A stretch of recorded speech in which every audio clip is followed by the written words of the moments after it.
Reacher is at its best in small-town America. Prime Video's Reacher successfully adapted the Jack Reacher novels by Lee Child into a TV series. Starring Alan Ritchson in the titular role as the retired special investigator, the show follows the hero as he drifts in and out of towns and cities, getting roped into crime stories. The first and second seasons stand in stark contrast when it comes to their setting, with the first season's small-town setting standing as a much better style for the series. When the first season of Reacher dropped in 2022, fans of the Lee Child novels were elated. The show found the perfect actor for the role of Jack Reacher in Alan Ritchson and followed his time in Margrave, Georgia. An adaptation of the novel The Killing Floor, the season saw Reacher join forces with the small Margrave Police Department after discovering the murder of his brother, Joe. The series' remote setting and the small, tight cast of characters gave it a neo-Western style in the vein of Yellowstone. By contrast, the second season's big city setting drained much of the color of the series, while also removing the ability to develop the character of the location itself. The character and his stories are at their best in quaint, small-town America, where appearances can be deceiving. The first season of Reacher follows Jack Reacher's arrival in the small town of Margrave. Before the retired investigator can take a bite of his pie, he's arrested by the local police, who believe he's connected to 2 recent murders. Initially reluctant to get involved, the revelation that his brother is one of the victims forces the soldier to stay. Teaming up with an honest deputy and an outsider detective, Reacher uncovers an international and deadly money laundering and counterfeiting scheme. The series focused on Reacher and the few honest officers as they took on the corrupt members of Margrave governance, from the powerful Kleiner family to the cops on the take. The first season of Reacher was primarily set in Margrave, where audiences were shown the dynamics of the town, particularly the insulated nature of the residents, the power the Kleiner family had over the town, and the different personalities on the police force, all shown through. All of these were key to the season's story, and it's this very small-town theme that made many of Child's best novels great. While every place in America has its own story, the history of small towns is much easier to convey through television, where creators have limited time. Although viewers don't always view settings as characters, the first season of Reacher was successful in making Margrave stand out as something distinct. From the moment Jack Reacher sits down for his slice of peach pie, audiences get a sense of the type of small-town Margrave is. This only grows through pivotal scenes like the town hall meeting, where the locality is shown to be a small, insular area hostile to outsiders. It's this very hostility that creates the story of a handful of good people working outside the system to seek justice, and compounds the sense of paranoia, as Reacher doesn't know who to trust. This distrust has been a common trope throughout Westerns, as characters find themselves torn between true justice and the interests of people living on the edge. In small-town settings of just a few thousand people, each character introduced to the story has more potential to affect its outcome than people shown in city-based stories. This typically means more attention is paid to each person, and fans can see more of even the smallest of characters. In Reacher, this is shown through supporting characters like Mr. Mosley, who represents the character and history of the town. As the 110th worked in New York and Las Vegas, each character they encountered mattered less to the story and felt more like faces in a crowd.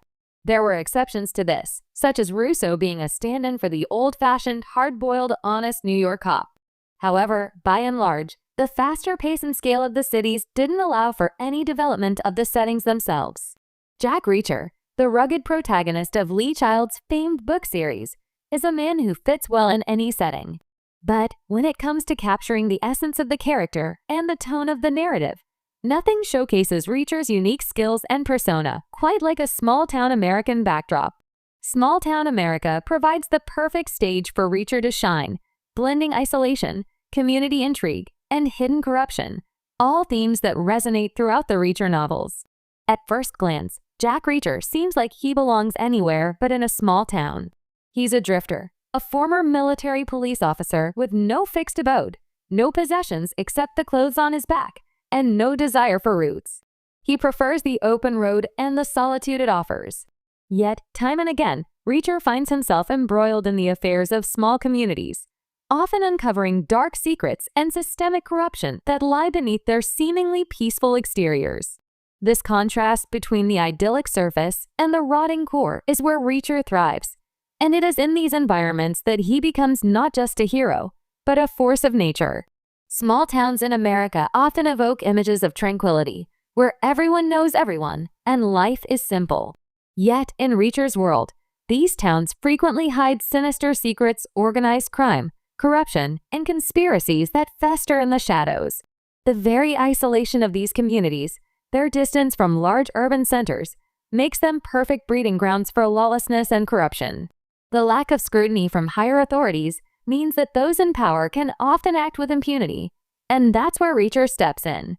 His moral compass is unshakable, and he's uniquely positioned to act because he owes nothing to anyone. He's not there to win favors or make friends.